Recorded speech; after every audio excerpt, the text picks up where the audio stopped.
வணக்கம். இது TNPSC all notes அப்படிங்கிற சேனல். நம்ம இந்த வீடியோவில் 1/10/2024க்கான நடப்பு நிகழ்வுகளை பார்க்கலாம். ஸோ இந்த வீடியோக்கான வெப்சைட் லிங்க் வந்து டிஸ்கிரிப்ஷனில் கொடுக்குறேன், நீங்கள் போயிட்டு செக் பண்ணி பாருங்கள். இந்த பேஜ் வந்து ஓப்பன் ஆகும்.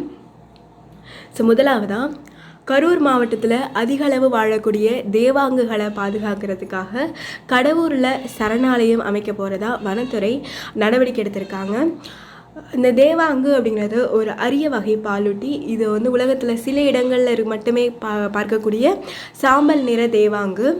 மனிதர்களோட முன்னோடி அப்படின்னு கருதக்கூடிய வனவிலங்காக இது கருதப்படுது. தென் தமிழக நிலப்பரப்பில் ஒன்று வந்து செந்தேவாங்கு, இன்னொன்று வந்து சாம்பல் நிற தேவாங்கு. இந்த ரெண்டு இனங்களுமே IUCNோட அமைப்பால் அழியும் நிலையில் இருக்கக்கூடியதாக பட்டியலிடப்பட்டிருக்கு. கரூர் மாவட்டம் கரூர் வனச்சரகத்துக்குட்பட்ட கடவூர் பகுதிகளிலும், திண்டுக்கல் மாவட்டம் அய்யலூர் நத்தம் வனச்சரகத்திலும் இந்த தேவாங்கு அதிக அளவில் வாழ்ந்துட்டு வருது. இது வந்து பட்டியல் 1ல் புலி, சிங்கம் இதோட வரிசையில் இடம்பெற்றிருக்கு. வன பாதுகாப்பு சட்டம்படி பட்டியல் 1ல் இடம்பெற்றிருக்கு.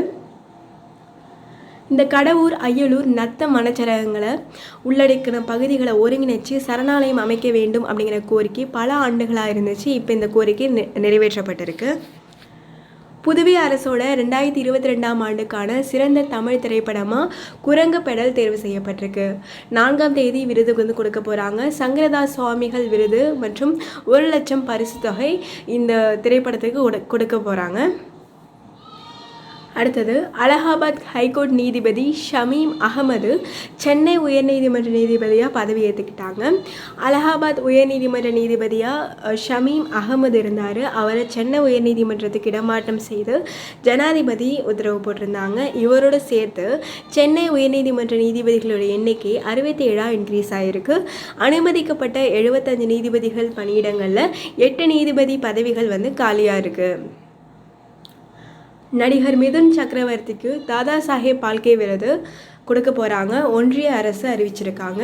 தமிழ் உள்பட பல மொழிகளில் நடிச்சிருக்கக்கூடிய பாலிவுட் நடிகர் மிதுன் சக்கரவர்த்திக்கு தாதா சாஹேப் பால்கே விருது கொடுக்க போகிறதா மத்திய அரசு சொல்லியிருக்காங்க. அடுத்தது, சர்வதேச முதியோர் தினம்.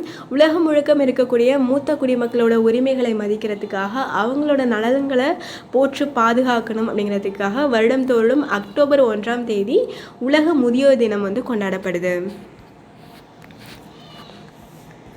ஸோ முதல்ல வந்து கரூரில் வந்து தேவாங்கு பாதுகாக்கிறதுக்காக ஒரு சரணாலயம் அமைக்க போகிறாங்க. அடுத்து வந்து புதுவை அரசோட 2022ஆம் ஆண்டுக்கான சிறந்த தமிழ் திரைப்படமாக குரங்கு பெடல் தேர்வு செய்யப்பட்டிருக்கு.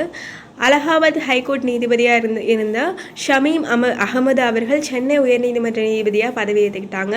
நடிகர் மிதுன் சக்கரவர்த்திக்கு தாதா சாஹேப் பால்கே விருது கொடுக்க போகிறதா மத்திய அரசு சொல்லியிருக்காங்க. சர்வதேச முதியோர் தினம் அக்டோபர் 1ஆம் தேதி கொண்டாடப்படுது. அடுத்த வீடியோவில் சந்திக்கலாம். நன்றி.